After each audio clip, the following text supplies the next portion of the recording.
Physics Notes, Unit 22, Magnetism. Basically, almost everything you ever wanted to know about magnetism and more. Magnets are great. We love playing, or most people love playing with magnets, and they're very useful. You can use them to hold things onto a refrigerator. You know, your parents probably put up your, all your homework when you were a little kid, all your artwork on the refrigerator, or their list of the shopping list on the refrigerator with the magnets. You can use magnets to levitate things. They're almost like magic sometimes. You're sitting in a magnetic field of the Earth. If you use a compass, old school compass, you can navigate with a compass using the properties of magnetism.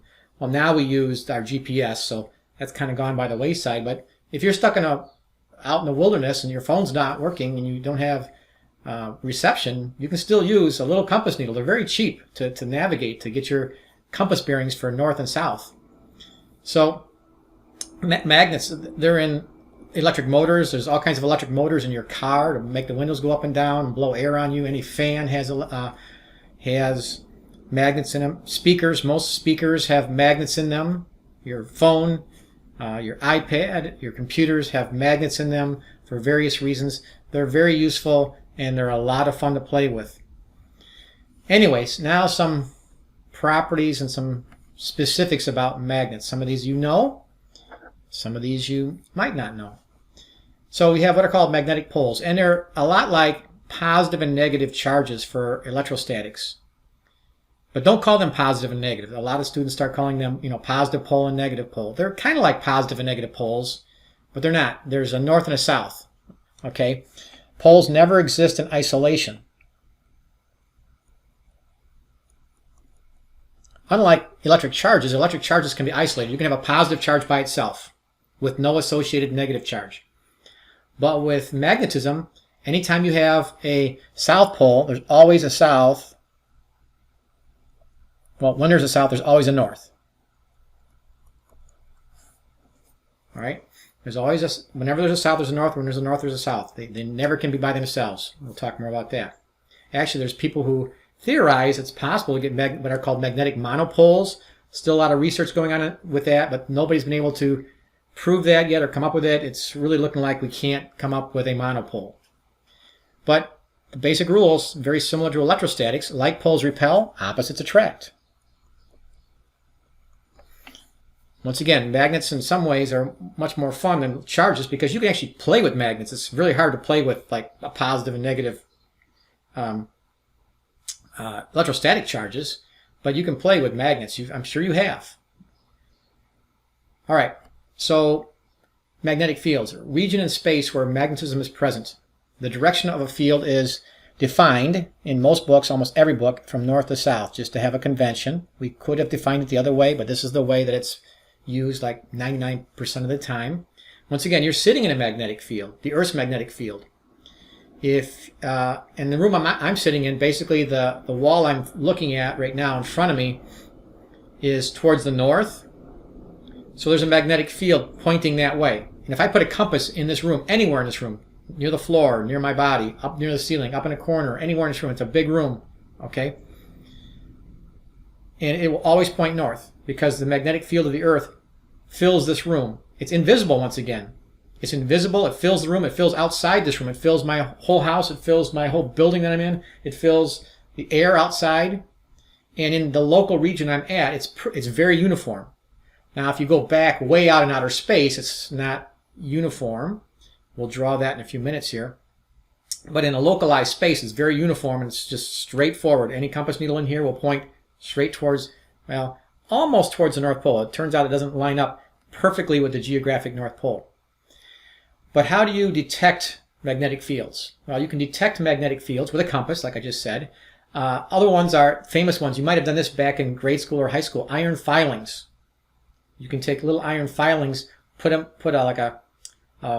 paper on top of a bar magnet and sprinkle iron filings on there. You can see the shape of the magnetic field. And maybe I'll show you a video of that in a few seconds. Anyway, essentially any ferromagnetic, I misspelled that. You can get rid of one of those E's there. I can't get rid of that on this worksheet right now. It should be magnetic, two E's there, get rid of one.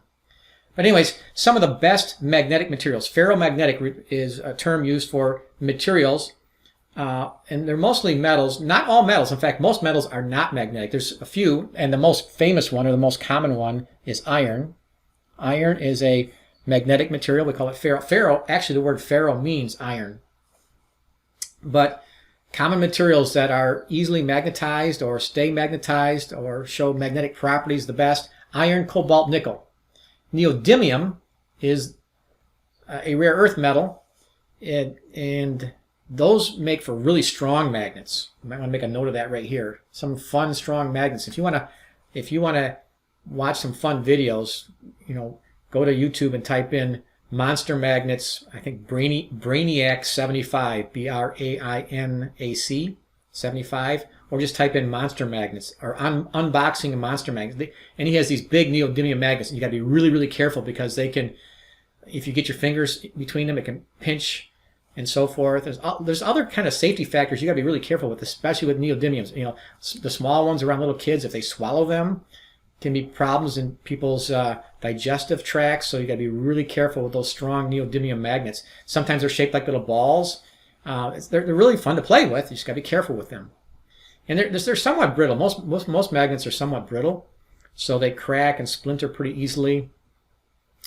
And back to the neodymium for a minute. The neodymium's really cool. They come in a lot of different shapes. The disc ones shaped like a disc are some of the more fun ones, but you can get spherical ones.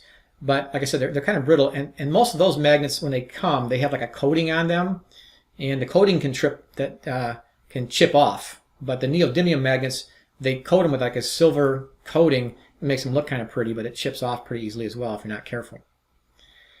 But anyways, one of the main things that we're going to be dealing with are the magnetic fields. Once again, they're invisible, just like electric fields. And as we draw them down here, they're very similar in shape. Like if I put a positive charge here where the N is, north pole of this magnet, and a negative charge here, this is what the electric field looks like for a dipole. An electric dipole, a plus and a minus of the same size. It's the same shape of field. So these lines represent the space around a magnet. So the field is the space around a magnet.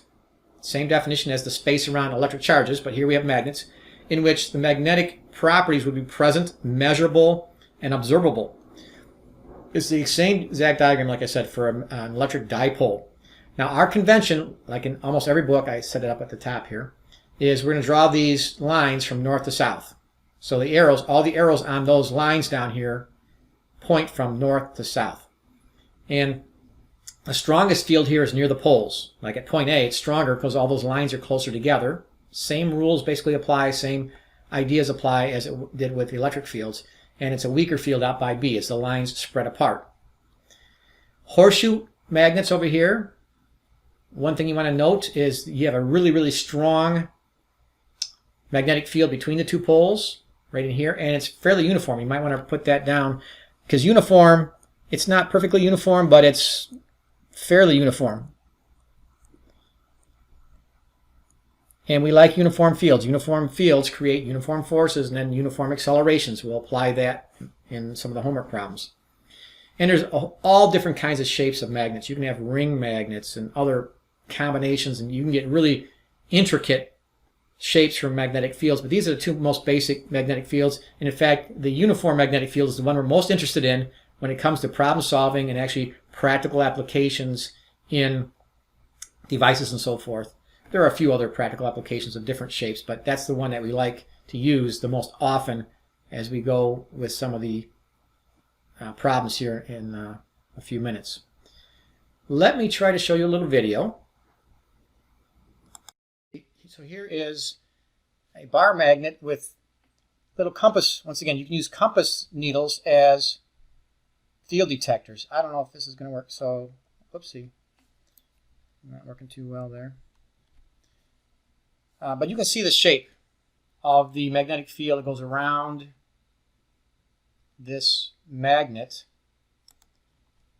And what he's going to do is he's going to take away the compass needles. But once again, they're showing you the shape of the magnetic field. So here's the bar magnet. He's putting a piece of paper over top of it. Now he's going to sprinkle iron filings, little pieces of iron slivers, iron shavings. You're not going to see much, but what he's going to do is he's going to tap the paper, and you should see the pattern. And once again, this is flat, this is two-dimensional, so you should see that pattern. Whoopsie, I lost my feed there for a second. It should come back. All right, there it's back. So you see that shape. And there's another demonstration of the same thing from a previous experiment. All right, so you should have seen this shape of field with those real iron filings. One more thing I wanted to mention about this bar magnet on the left, the simplest kind of magnet there is. The field lines go from north to south outside the magnet, but they actually formed closed loops. For example, this right here, let me see if I can highlight. Okay, this line here, which is pointed that way, north to south, it actually continues on the inside and forms a loop. And you could do this for all of them. I can't do them all right now because I'm not precise enough here. But this one here, pointing that way, it comes around. So basically, on the inside of the magnet, the field lines, if you could draw them, they point from south to north. Just a little information. And one more thing I wanted to mention about the horseshoe magnet. Not only is the field pretty uniform between those two poles, I think I stated it, but you might want to write this down. It's strong.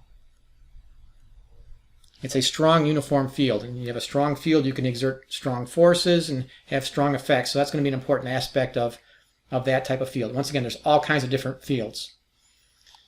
All right. Oh, and as I mentioned, the Earth acts like a big bar magnet. That's why you can use a compass needle to navigate. But here's the interesting thing. And this horizontal black line right here is parallel to the equator. It's not the equator, but it's parallel to the equator. And then this other line here is the spin axis of the Earth. And there's the geographic North Pole right there where my cursor is right now. I'll move it away, and then the geographic South Pole down here. It turns out that that red line, which lines up with the magnetic field, is not perfectly in line with the spin of the Earth. What this means is a compass needle doesn't point perfectly geographic north. It's close enough to navigate, but not perfect. It's also moving. That magnetic effect of the Earth is also moving. Okay, it moves from year to year, even from day to day, a little bit. So within a year, it could move 10, 100 feet. Right? Right now, the magnetic, and the other interesting thing is the magnetic South Pole is in the north region of the Earth. It's near the geographic North Pole, because think about it. Why would a compass needle, the north part of a compass needle, point north? Well, because it's attracted to the south magnetic pole of the Earth. So that's the other weird thing about the Earth's magnetic field, is the south magnetic pole is pointing towards the geographic North Pole, and they're not lined up. And then way in the past, there's actually been what are called pole reversals, where the south magnetic pole has been down here near the south geographic pole. So this thing is in motion. We really don't need it for navigation anymore, but it was useful at the time when we didn't have our GPS satellites. So back to another idea of magnetic monopoles. If you take a bar magnet, the simple bar magnet right here, and Kirsten takes that bar magnet, she breaks it. She breaks it into two pieces. All right, so you'd think the left piece would be just the North Pole, and the right-hand piece would be a South Pole, but that's not what happens. What happens is immediately after she breaks it, this is the magnet part down here, I'll label it. So this was N, that's where this N was. But what happens is immediately once you break it, that becomes an S. This is the original South Pole. This becomes an N. So I could fill it in there, S and N. So now you just have two smaller, weaker magnets. All right, so you still don't get a magnetic monopole. And you can keep breaking and breaking. You just get smaller, weaker magnets as you go along. All right, here's the most important thing in all, I don't know how many pages of notes here. I got like 10 or 12 pages of notes, but here, this is the most important thing. This is the basis of everything in these notes. What is the source of magnetism?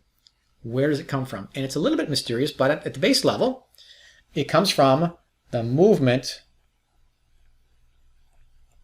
of electric charge. There's a close relationship between electric charges and magnetism. If you move an electric charge, it creates a magnetic field that's circular. And we'll draw these more in a few minutes, but I'm going to keep coming back to this. What is the source of magnetic field or magnetism?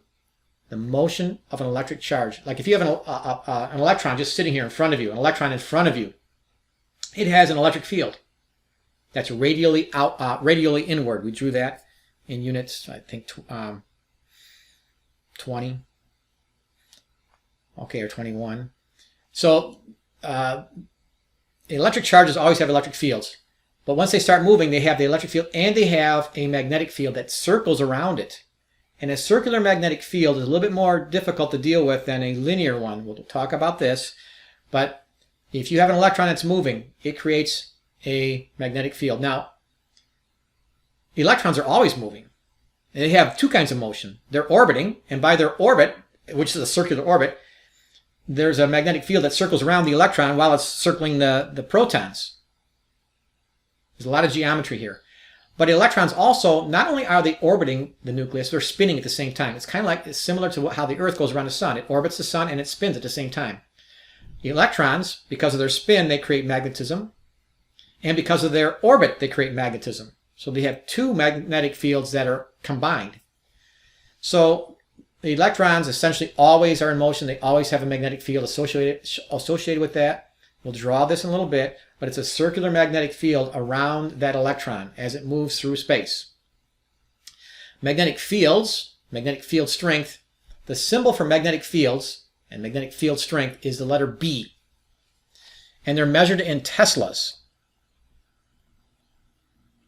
Capital T. So T is the unit for Tesla, and the magnetic field is symbolized with the letter B. So sometimes we call them B fields.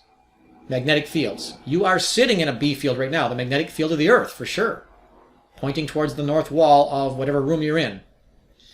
As I mentioned before, ferromagnetic usually refers to magnetic materials, a lot of them being iron, cobalt, nickel, neodymium, right? They can be permanently magnetized. And once again, not all metals can be magnetized. Basically, only those. Okay, aluminum, gold, silver, copper they have very limited magnetic properties, if any. They're not useful for magnets. But here's a good question. If electrons are in motion in all objects, which they are, inside my body, inside this pen I'm holding, inside a baseball, all the electrons are orbiting in every atom that makes up the baseball or the pencil of people. So any item always has moving electrons. A baseball has millions and millions and billions of electrons that are all moving and orbiting. Okay, so I can ask this question: why do only ferromagnetic materials like iron, nickel, cobalt, nickel, neodymium demonstrate significant magnetic properties? Why do only those show magnetic properties if all items, once again, even my body, has magnetic properties? Some people say I have a magnetic personality. That's a joke. Okay. Anyway, but what is that? But getting back to reality here, why don't I act like a big bar magnet or a baseball? Why doesn't it act like a magnet? Because there's magnetic properties within each electron in that object. Well, this has to do with the idea of magnetic domains. A magnetic domain is a region within a material where the electron motions line up. Let me explain this. So in permanent magnets, like a bar magnet or a horseshoe magnet, the domains are large and long-lasting, almost permanently.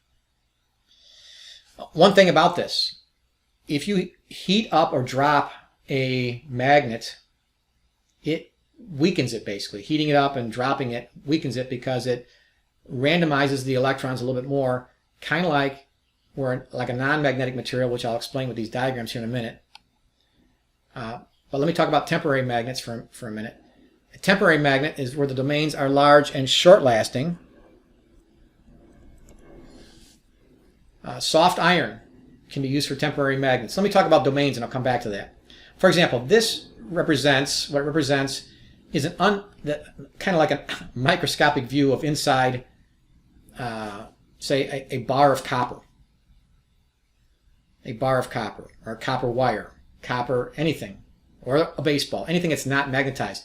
There are electrons in there that spin. So each of these shapes in here are called domains. And like, for example, this arrow right here that points to the left, that represents a domain, a region in that material where all the electrons actually are in sync, kind of like a marching band. They're all in the same step. And when they're all in the same step, they have a significant magnetic property because they're all additive, like vectors. So in that region alone, that little region right there, that domain, there would be a magnetic, measurable, observable, useful magnetic field and magnetic properties. Excuse me. But if you look at the sum total of all the fields in this particular material, all these little domains have random directions. If you add up all those vectors, the net direction is 0. There's as many to the right as there are to the left, so forth. But if you look at this material here, it's not perfect. And the more they're lined up, the better they are. But in all these domains, or if you really magnetize something, the domains get really big. And this material might be just one big or two big domains, where every arrow points to the right or slightly to the right. That's magnetized. That's where you have a bunch of electrons all working together, like a marching band, all going in the same direction. It's significant. Now you could measure the magnetic properties of that material. It would be a permanent magnet, or it's at least magnetized for now, until you heat it up or drop it. If you heat this material up and drop it, it could turn into something like this, where it either breaks these domains into smaller pieces, or it jostles the electrons into random spins and orientations. And that's basically what happens inside. That's what's true inside a person's body or a baseball. This over here. Not from heating or dropping. It just naturally, it's hard to line up the electrons in your body. You can't get them lined up. But, as you'll see, or as you know, okay, you can actually, there are different body tissues that have really, really, really small magnetic properties. Well, every electron has magnetic properties, but brain tissue, bone tissue, muscle tissue, they all have different magnetic properties that are measurable if you have a very, very, very sensitive device called an MRI, magnetic resonance imaging. And any of you who have ever had an MRI, or you've probably heard of people having MRIs, they're very sensitive. They're expensive machines and are expensive tests.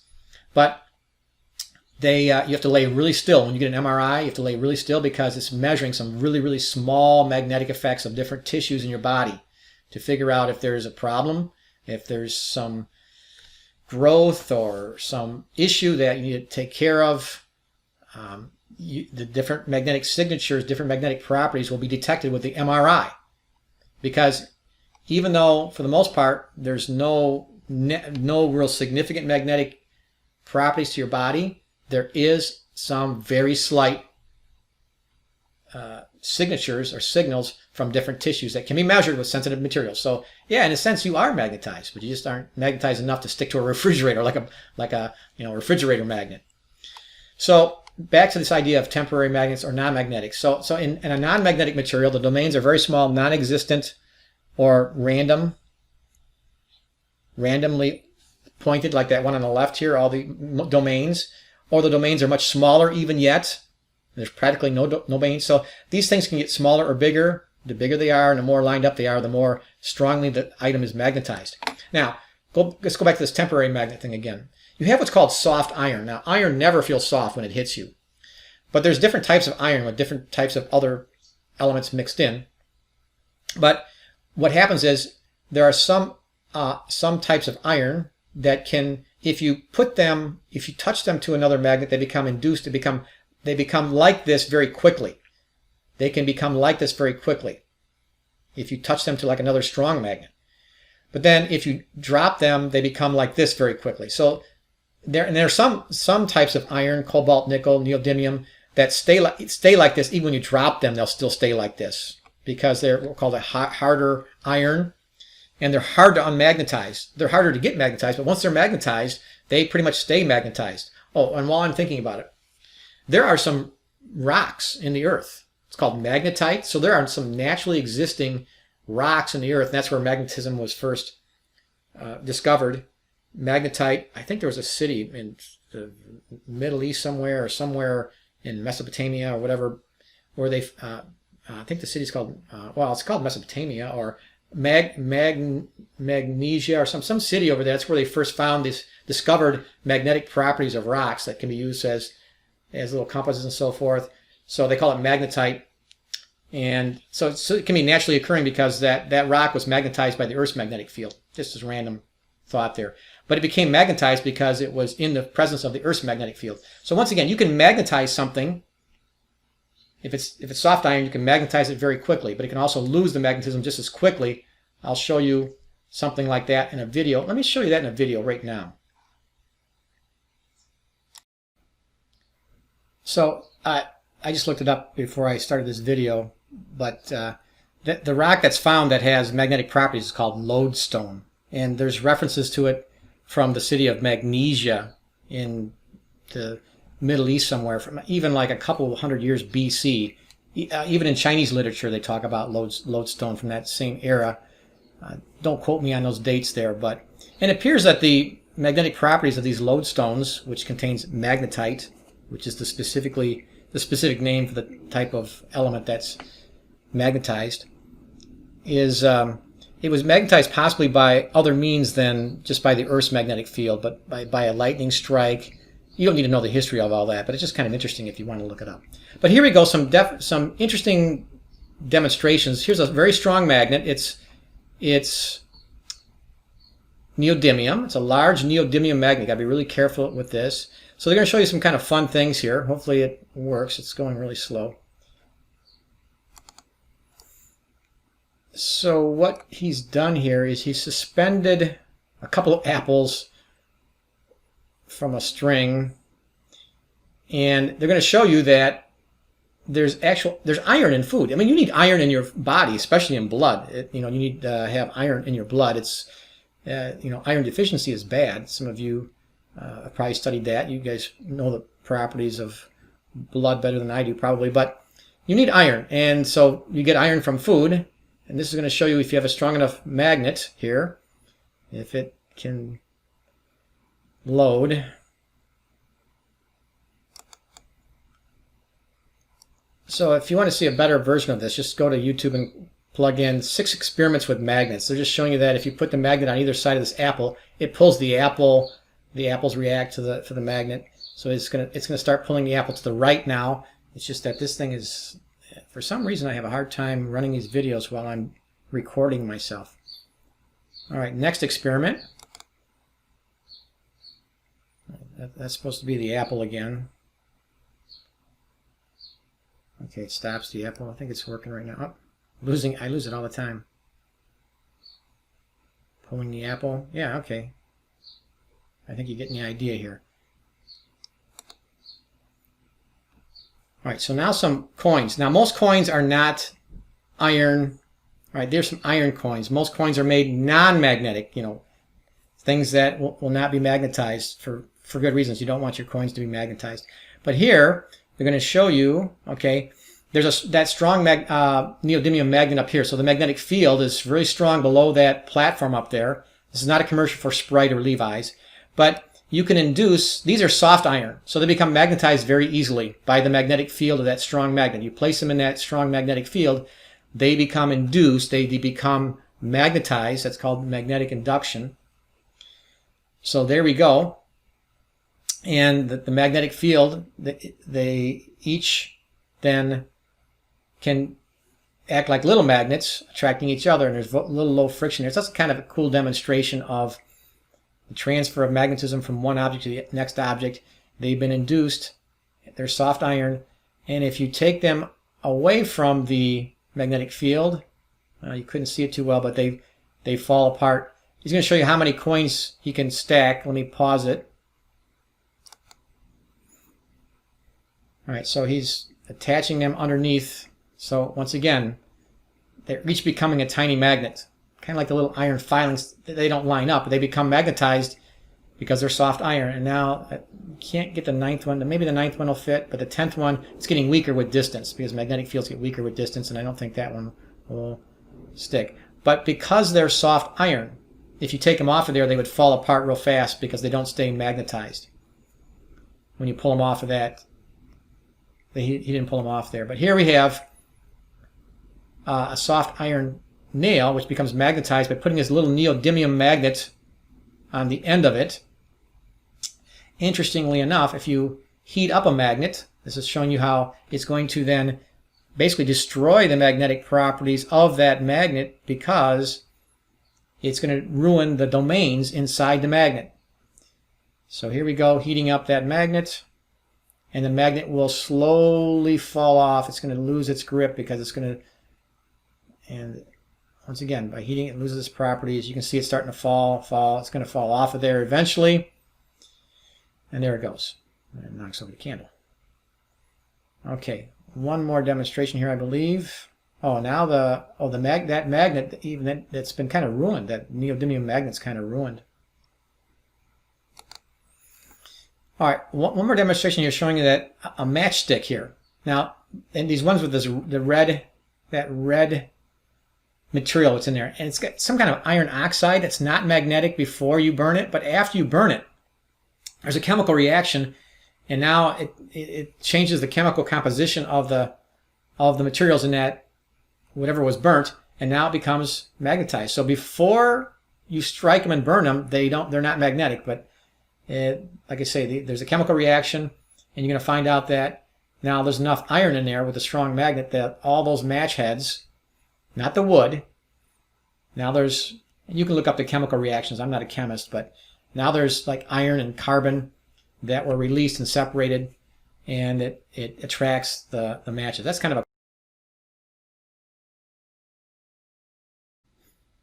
All right, I forgot about one more here with that same neodymium magnet. An old TV, the ones that have these big tubes, or old monitors, not the flat screen ones. And don't do this to an old TV, especially a colored one. It messes up well, there's magnetic fields inside there because these old TVs, these CRT, cathode ray tubes, what they do is they shoot electrons towards a screen. And as the electrons move, they have a magnetic field. And now we have another magnet, the outside here, that then is messing with the electrons as they hit the screen, because when the electrons hit the screen, they light up what are called different pixels. And so this screen is already messed up, but it's kind of a fun experiment to do on an old CRT screen, showing you how there's interacting magnetic fields that then manipulate the screen, which you really don't want to do unless you are okay with ruining your old TV. So to summarize a few things in Unit 22, our introduction to magnets, number one thing, the source of magnetism, the movement of electric charge, primarily electrons. Magnets are fun.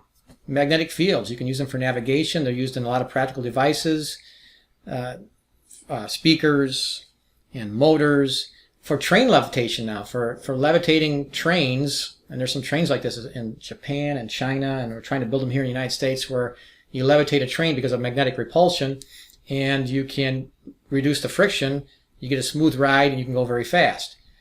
Magnetic fields are very important, uniform magnetic fields, magnetic domains, but the main thing to keep in mind is that magnetism comes from the movement of an electric charge.